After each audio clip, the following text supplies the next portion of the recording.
Hi. So for the first simulation video of the Johnstown flood, I am one of the Pennsylvania Railroad Company employees, and there were about 4 employees that were mentioned in the modules, so I just decided to choose one because that would be simpler to portray from just one person. So technically, I am Fred Aaronfield, a Pennsylvania Railroad employee.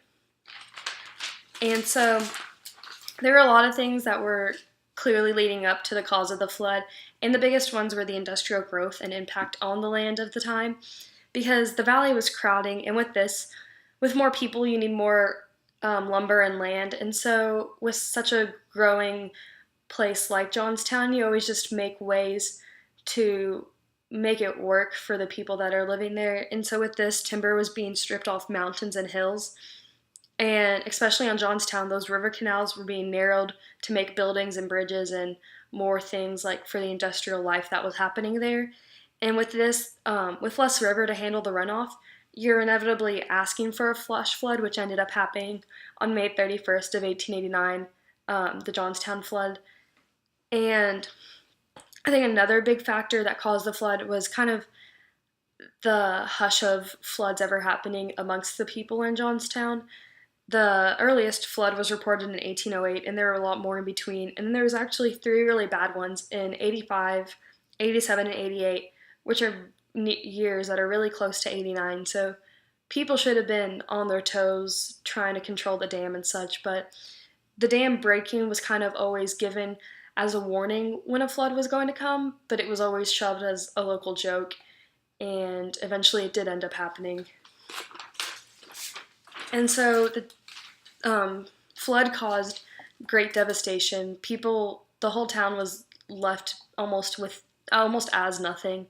Almost any buildings survived, and people had absolutely nothing left. They barely even had the clothes on their back because it was so wet, and they were at risk of getting so sick. And so they had no communication to the outside world. Like the telegram lines were broken, there were no telephone lines working, and so they were really lucky that people found out how bad it was and were able to send relief trains. And so relief supplies ended up coming that Sunday, and it came from all over, like even places in Ohio. They would just have relief trains going through, and people would donate things, which is really nice testament of the people of the U.S. and how they felt towards other people of the U.S. at that time. And that was such a great devastation. People still felt to give something of their own, even if they didn't have that much.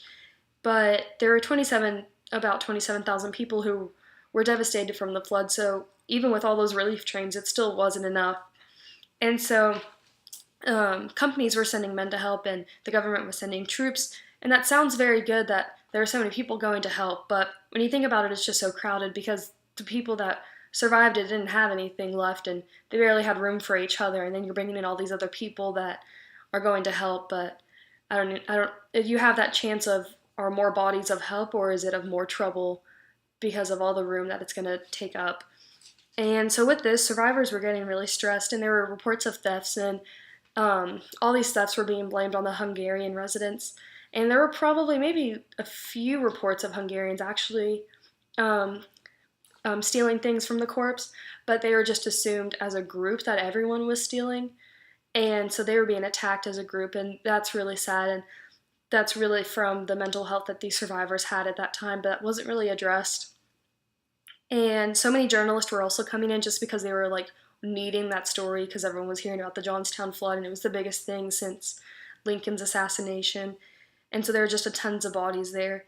And Clara Barton and her American Red Cross were also there, and they worked around the clock, and Clara didn't leave until October because she was staying until the job was done, which is really great.